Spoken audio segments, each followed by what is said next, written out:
Hello, my name is Steve Luciano, and this is the Beginner Guitar Series. This is Series 2, Lesson 1.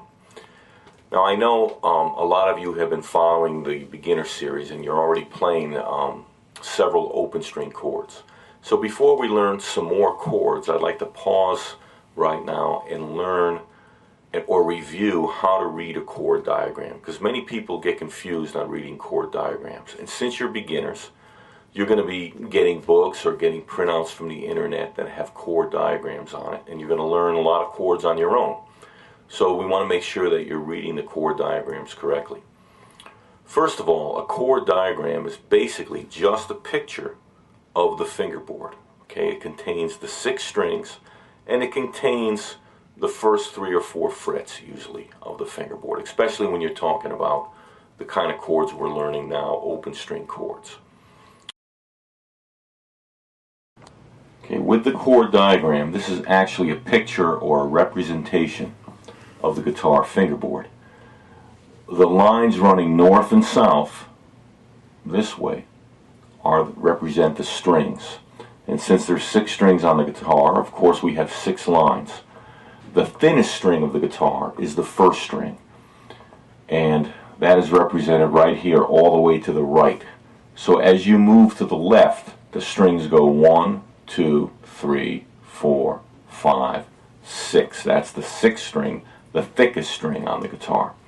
And of course, the letter names of the strings are E, B, G, D, A, and E.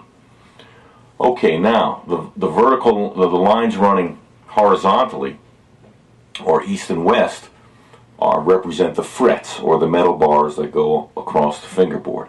This top line does not represent the fret. That represents basically the nut of the guitar, where the strings come down and lay across the fingerboard.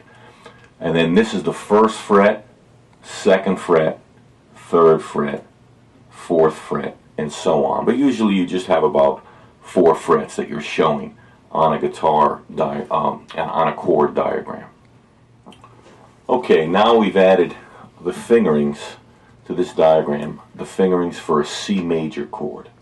Now you notice that you have the number 1 on the 2nd string, 1st fret. So that's where you would put your first finger. So remember, on the guitar, your thumb does not count as a finger.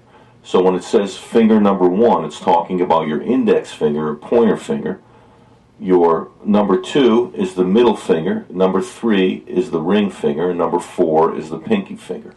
Okay, so it's 1, 2, 3, 4.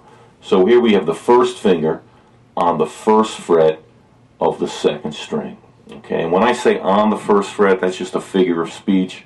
It's really, you put it right behind the 1st fret. You don't want to be touching the fret with your fingers when you're playing these chords. And if you notice above the 1st string and the 3rd string, there's a little O here. And a lot of times on chord diagrams they'll have that, meaning you're going to strike that string also. You're just not pushing any fingers down. So the string rings as an open string, thus the term open string chord. Okay, so now we have our 2nd finger on the 4th string, 2nd fret. So that's where your 2nd finger would go. And then on the 5th string, 3rd fret is where the 3rd 3rd finger will go on the 5th string. And then over on the 6th string we have an X, meaning you don't want to hit that string. Now, just for your information, the E note is in a C chord, but usually when you strike that open E against the C chord, it's just too overpowering, and it overpowers the root sound of the C on the 5th string. So usually you don't want to hit that 6th string when you're playing a C chord. But that is basically how you would read a chord diagram. So sometimes some people take to it right away, others it takes a little while to get used to when they see that. But you got to remember always that the strings run north and south, and the frets run east and west.